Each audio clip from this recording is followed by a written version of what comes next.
I'm here with Jenni and Darlene, and these gals, I just want to stay off camera. I just want to get to know you better. You have so many stories. So you have this wonderful lady right beside you here that this is an incredible story. So you want to start and then kind of come together. Darlene, I mean, you have this, you were praying before you were a Christian. You were being asked by people for you to pray for them, and you weren't even a Christian. Is that right? Yes, I was delivering food to the needy and apartment complex for disabled people, and a woman asked me to pray for her, and I said, of course I'll pray for you. And I'm like, I ran out to my car and I called Jenni and I said, Jenni, how do you pray for someone? I got a crash course really quick. I went in, and before I knew it, other people were asking me, can you pray for me? And you're not saved. I'm not saved. No. And so, it slowly, our relationship just kind of grew. God works with each of us sovereignly in different ways. It was very tender and very slow. That drove you to Jenni because you knew where to go for prayer. Right. For coaching I had on worked prayer. with her because we played Santa Claus and Miss Claus, and so I had been asked to go to the church. So we went and did Santa Claus, and I got to know her, and she had invited me to church, but she was never pushy. And it took me 3 years of our relationship. So I'd go help her, and then I'd be going and taking furniture to people's houses and trying to help people, that are poor or needy or whatever. And I'd go, Darlene, she's my muscle. She truly is my muscle. I'd call her up. I'm hauling some furniture, and I need help lifting this couch. I can't do it myself. So she'd come out. She'd help me. We'd lift couch. She literally, she was watching the whole time. She's watching as. She's watching your love. She's watching me, and then she's watching, okay, we'll stop and we'll pray for somebody, and she's watching. Oh, yeah. And I'm still not saved yet. Yep, and I didn't. I literally, I think maybe in the 3 years, maybe twice I might have invited her to church. Yeah. It was all about the friendship. Yeah, but yes. She saw your love in action. Yes, and I told her one day, we were driving together for a Toys for Tots thing.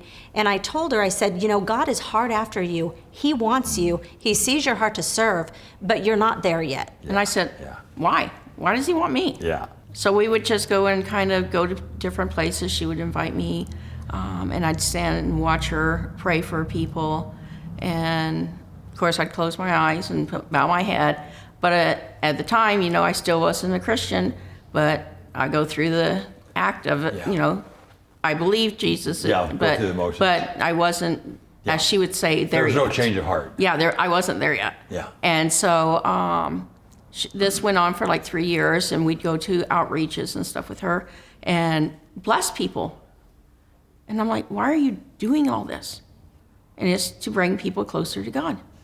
And bottom line, and I'm like, well, I don't want to go to hell. I want to be saved, but what do I do? I mean, is this a class I need to go through or what, Yeah. And she's like, no, you just need to say the prayer and ask for forgiveness. And I'm like, okay. And I called her one time and I says, I don't know what to do. I said, and she said, you'll know when you're ready. So I went to church, and I had gone off and on at the church, and never really committed myself.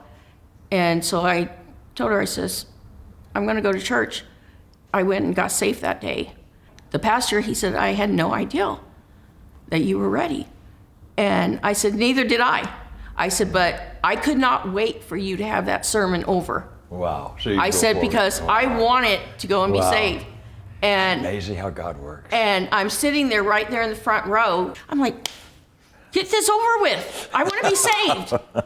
Jenni was over at the children's church, and she said that she handed the mic to the other woman, and she came into the church. And she says she just had this feeling in her heart that I was going to go up there and be saved today. Well, I'm standing there. I'm shaking, and my legs are wobbling and stuff. And I thought I was going to fall to the ground. I've got people holding me. And she comes up and puts her hand on my shoulder and starts praying in my ear. I had no clue it was her. No clue. And I couldn't hear her voice. All I heard was God's voice in my ears. When it was over, I turned around and I'm like, oh my my God, and I went to hug her and everything. Because without her, and it took 3 years, like I said. Yeah. But I was blessed to have her be a part of that at that moment. Wow. Because it's a once in a God lifetime just moment. made it all happen. Made it all perfect. Right. His timing. It was perfect. I couldn't ask, Folks, Jesus to help me anymore. Let me just say this to you, and I've done it a million times. You pray for somebody, you invite them to church, they say they're going to come, service starts, you got the seat for them, it's on, they're all singing, you're looking back trying to figure out when they don't come. Oh. They're going to come the next time, and they don't come. Or you share with them and they're so close, but then it can get so frustrating. And you can just give up on them, and you get mad at God. It's God's timing. Yes. It's God's timing. You can't do anything about that. Don't feel like you got to get them saved today. No. God's working, but it's a circuitous route. They go, and they may go way over here sometime. Yeah. And God He just keeps loving us, and we have to do the same thing. Yeah. We have to do the same thing. There was many times that she would call me and say, "Are you coming to church tonight?" Maybe I'll give it a try. Oh. And so she's like, "Okay, well that's great." And she never pushed. And see, you're the model. You're really a model for what we're talking about here. So to me, I wouldn't be where I'm at today because I would still be the non-believer. Oh, yeah. And at the end of the day, you know what? I want to go to heaven. I want that paradise. And believing in God and helping other people and bringing them in, like you said, planting the seed. Yeah. And letting, water it a little bit. Don't let it go dry. It's an experience that you really need to have. Everyone should have that experience of being saved. Absolutely. Folks, you got to get in on it.